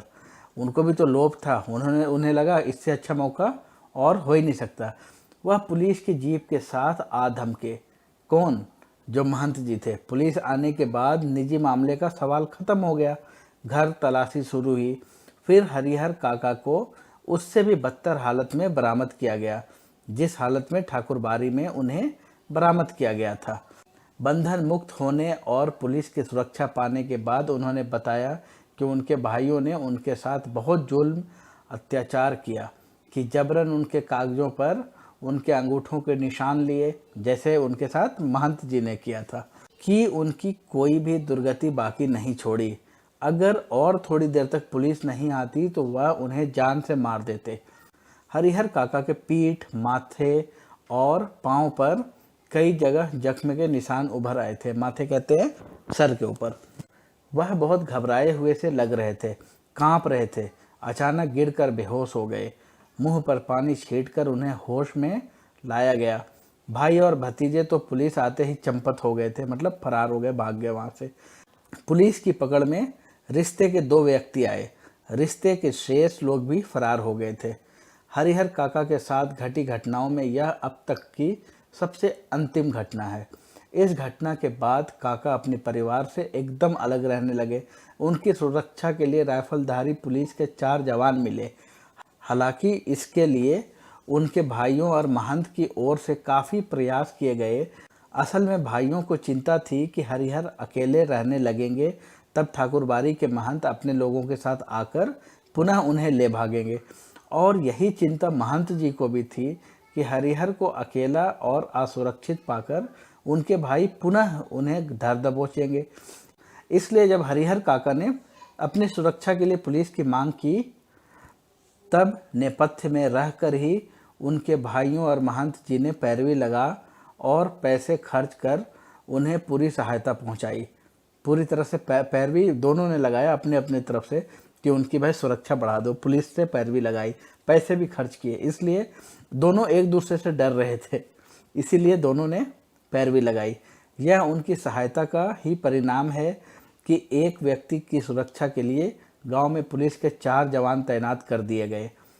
जहां तक मैं समझता हूं, फिलहाल ये कौन कह रहे हैं, ऑथर कह रहे हैं, जो लेखक है इसके, जहां तक मैं समझता हूं फिलहाल हरिहर काका पुलिस की सुरक्षा में रह जरूर रहे हैं, लेकिन वास्तविक सुरक्षा ठाकुरबाड़ी और अपने भाइयों की ओर से ही मिल रही है। ठाकुरबाड़ी के साधु संत और काका के भाई इस बात के प्रति पूरी तरह सतर्क हैं कि उनमें से कोई या गांव या कोई अन्य हरिहर काका के साथ जोर जबरदस्ती ना कर पाए। दोनों की यही कोशिश थी। साथ ही अपना सद्भाव और मधुर व्यवहार प्रकट कर पुनः अपना ध्यान अपनी ओर खींच लेने के लिए दोनों दलों के लोग प्रयत्नशील हैं, मतलब कोशिश कर रहे हैं कि भाई मेरी बात मान ले, मैं ज़्यादा सम्मान दूं जैसा पहले दे रहा था, तो एक दिन हरिहर काका एक न एक दिन पिघल ही जाएंगे। गांव में एक नेताजी हैं, वह ना तो कोई नौकरी करते हैं ना खेती गृहस्थी, फिर भी 12 महीने मौज उड़ाते हैं। राजनीति की जादुई छड़ी उनके पास है। उनका ध्यान हरिहर काका की ओर जाता है। वह तत्काल गांव के कुछ विशिष्ट लोगों, मतलब जो खास लोगों हैं, लोगों के साथ उनके पास पहुंचते हैं और यह प्रस्ताव रखते हैं कि उनकी ज़मीन में हरिहर उच्च विद्यालय नाम से एक हाई स्कूल खोला जाए। इससे उनका नाम अमर हो जाएगा, उनकी ज़मीन का सही उपयोग होगा और गांव के विकास के लिए एक स्कूल मिल जाएगा। लेकिन हरिहर काका के ऊपर तो अब कोई भी दूसरा रंग चढ़ने वाला नहीं था। कहते हैं ना, जब दूध का जला जो मट्ठा होता है उसको भी, छाछ भी होता है उसको भी फूंक फूंक कर पीता है। तो इन्हें तो 2 धोखा मिल गया था, एक परिवार की तरफ से और एक महंत जी की तरफ से। तो नेताजी जब इनको बहला फुसला रहे थे कि तुम्हारा नाम हो जाएगा, ये हो जाएगा, तो इन्होंने उसको एक्सेप्ट नहीं किया। नेताजी भी निराश होकर लौट आते हैं। इन दिनों गांव की चर्चाओं के केंद्र में हरिहर काका। आंगन, खेत, खलिहान, अलाव, बगीचे, बरगद, हर जगह उनकी ही चर्चा। जहाँ जहाँ पे गांव में ठिकाना होता, अड्डा होता लोगों का, तो अड्डेबाजी में क्या होता, सिर्फ उनका ही चर्चा चल रहा होता है। उनकी घटना की हर विचारणीय और चर्चनीय कोई दूसरी घटना नहीं। गांव में आए दिन छोटी बड़ी घटनाएं घटती रहती, लेकिन काका के प्रसंग के सामने उनका कोई अस्तित्व नहीं है। कोई भी चर्चा जब चलती है, जैसे मीडिया में भी हम देखते हैं, सारे जो मेन स्ट्रीम जो मेन खबर भी होते हैं उसको छोड़ देते हैं। जब कोई एक चीज़ चल रहा है, चर्चा के चल रहा, तो भाई उसी को हम लपेटते रहते हैं, दिखाते रहते हैं। गांव में जहाँ कहीं और जिन लोगों के बीच हरिहर काका की चर्चा छिड़ती है, तो फिर उनका कोई अंत नहीं। लोग तरह तरह के संभावनाएं व्यक्त करते हैं। राम जाने क्या होगा। दोनों ओर के लोगों ने अंगूठे के निशान लगा लिए हैं। लेकिन हरिहर ने अपना बयान दर्ज कराया है कि दोनों लोगों में से किसी को अपनी ज़मीन का उत्तराधिकारी नहीं मानते। दोनों ओर के लोगों ने जबरन उनके अंगूठे के निशान लिए हैं। इस स्थिति में उनके बाद उनकी जायदाद का हकदार कौन होगा, ये सब चर्चा चल रहा है। गांव के लोग चर्चा करते हैं, लोगों के बीच बहस छिड़ जाती है। उत्तराधिकारी के कानून पर तो जितना जानता है उससे 10 गुना अधिक उगल देता है, फिर भी कोई समाधान नहीं निकलता। रहस्य खत्म नहीं होता, आशंकाएं बनी रहती हैं, लेकिन लोग आशंकाओं को नज़रअंदाज कर अपनी पक्षधरता शुरू कर देते हैं कि उत्तराधिकारी ठाकुरबाड़ी को मिलता तो ठीक रहता। दूसरी ओर के लोग क्या कहते, हरिहर काका के भाइयों को मिलता तो ज़्यादा अच्छा रहता। ठाकुरबाड़ी के साधु संत और काका के भाइयों ने कब क्या कहा, यह खबर बिजली की तरह एक ही बार में समूचे गांव में फैल जाती। खबर झूठी है कि सच्ची है, इस पर कोई ध्यान नहीं देता। जिसे खबर हाथ लगती है वह नमक मिर्च मसाला लगाकर उसे चटाकर आगे बढ़ा देता है। ऐसे होता, खबरों का कुछ नहीं होता। आजकल आए दिन हम देखते हैं व्हाट्सएप पे, फेसबुक पे कुछ भी खबर लोग दिखा देते हैं, वेरीफाई तक नहीं करते ये सच्चा है ये झूठा है। उसके चलते कई लोगों की मॉब लिंचिंग भी हो गई है। कई लोगों को भीड़ ने पकड़ पकड़ कर पीट दिया। किसी ने कहा ये बच्चा चोर है, किसी ने कहा ये बाहर जगह से आया है, किसी ने कुछ कुछ कहकर चोर कहकर ये कुछ कह के मारना शुरू कर दिया है। तो ऐसे वहाँ भी अच्छा एक चीज़ होता है, जहाँ खबर जो सोर्स होता है वो आगे चलकर बदल ही जाता है, तो असली खबर कहीं की कहीं दबकर रह जाती है। क्योंकि हर इंसान के अंदर क्या होता है, अपने कला से खबर को बताते हैं, और वो उसकी वजह से क्या होता है, असली खबर कहीं लुप्त हो जाता है और मार्केट के अंदर या चर्चाओं के बीच में कुछ और ही बात चल रही होती है। एक खबर आती है कि महंत जी और हरिहर काका के भाई इस बात के लिए अफसोस कर रहे हैं कि अंगूठे के निशान लेने के बाद उन्होंने हरिहर काका को खत्म क्यों नहीं कर दिया। ऐसी भी खबर चल रही है, बात ही आगे नहीं बढ़ती। एक दूसरी खबर आती है कि हरिहर मरेंगे तो उन्हें अग्नि प्रदान करने के लिए ठाकुरबाड़ी के साधु संतों और काका के भाइयों के बीच काफी लड़ाई होगी। दोनों ओर से अग्नि प्रदान करने का निश्चय हो चुका है। इस संदर्भ में उनकी लाश हस्तगत करने के लिए खून की नदी बहेगी। पहले से ही चल रहा, अभी हरिहर काका को कुछ हुआ नहीं है, लेकिन चर्चा चल रहा है कि ये होगा तब क्या होगा, ये होगा तब क्या होगा। एक तीसरी खबर आती है, अब ये लो, दो खबर तो हो गई हरिहर काका के मौत की खबर के बाद। अब एक तीसरी खबर आई कि हरिहर काका की मृत्यु के बाद उनकी ज़मीन पर कब्जा करने के लिए उनके भाई अभी से तैयारी कर रहे हैं। ऐसी खबर आते रहते। इलाके के मशहूर डाकू बूटन सिंह ने उन लोगों से बातचीत पक्की कर ली है। हरिहर के 15 बीघे खेत में से 5 बीघे बूटन लेगा और दखल करा देगा। इससे पहले भी इस तरह के 2-3 मामले बूटन ने निपटाए हैं। बूटन कोई डाकू होगा वहाँ का, जिससे लोग डरते हैं और वो ऐसे ही काम करता है। पूरे इलाके में उसके नाम की तूती बोलती है। एक चौथी खबर आती है कि महंत जी ने निर्णय ले लिया है कि हरिहर की मृत्यु के बाद देश के कोने कोने से साधुओं और नागाओं को वह बुलाएंगे। रहस्यात्मक और भयावनी खबरों से गांव का आकाश आच्छादित हो गया है। दिन प्रतिदिन आतंक का माहौल गहराता जा रहा है। सबके मन में यह बात है कि हरिहर कोई अमृत पीकर तो आए हैं नहीं, एक न एक दिन तो उन्हें मरना ही है। फिर एक भयंकर तूफान की चपेट में यह गांव आ जाएगा। उस वक्त क्या होगा, कुछ कहा नहीं जा सकता। यह कोई छोटी लड़ाई नहीं है, एक बड़ी लड़ाई है। जाने अनजाने पूरा गांव इसकी चपेट में आएगा ही। इसलिए लोगों के अंदर भय भी है और प्रतीक्षा भी। सस्पेंस हो गया ना, आगे क्या होगा, कटप्पा ने बाहुबली को क्यों मारा, एक सस्पेंस हो गया था। तो हरिहर काका के कहानी में भी एक सस्पेंस हो रहा, एक ऐसी प्रतीक्षा जिसे झुठलाकर भी उसके आगमन को टाला नहीं जा सकता। और हरिहर काका वह तो बिल्कुल मौन हो गए, अपनी जिंदगी के शेष दिन काट रहे हैं। एक नौकर रख लिया है, वही उन्हें बनाता खिलाता है। उनके हिस्से की ज़मीन में जितनी फसल होती उससे अगर वो चाहते तो मौज की ज़िंदगी बिता सकते थे, लेकिन वह तो गूंगेपन का शिकार हो गए। कोई बात कहो, कुछ पूछो और जवाब कुछ नहीं। खुली आंखों से बराबर आकाश को निहारा करते हैं। सारे गांव के लोग उनके बारे में बहुत कुछ कहते सुनते, लेकिन उनके पास अब कहने के लिए कोई बात नहीं रही। पुलिस के जवान हरिहर काका के खर्चे पर ही मौज मस्ती में से रहे हैं। जिसका धान वह रहे उपास, खाने वाले करे विलास। धान किसको कहते? धान एक फसल है। जब चावल है ना, चावल धान फसल से निकलता है, चावल धान के अंदर होता है। तो एक यहाँ पे एक मुहावरा की तरह कहा गया, जिसका धान वह रहे उपास, मतलब जिसका धान है वो उपास रहे, भूखा रहे, खाने वाले करे विलास। और जो खाने वाले हैं वो विलास कर रहे हैं, आराम कर रहे हैं, मौज कर रहे हैं उस पर। अब तक जो नहीं खाया था, दोनों जून उसका भोग लगा रहे हैं। जून किसको कहते हैं? टाइम। दोनों टाइम जो खाना होता है ना, 2 जून के खाने, तो उसकी बात कर रहे हैं। पुलिस के जवान हरिहर काका के खर्चे पर ही खूब मौज मस्ती से रह रहे हैं। जिसका धान वह रहे उपास, खाने वाले करें विलास। मतलब जिसका धान है, धान कहते हैं चावल, धान से ही निकलता है।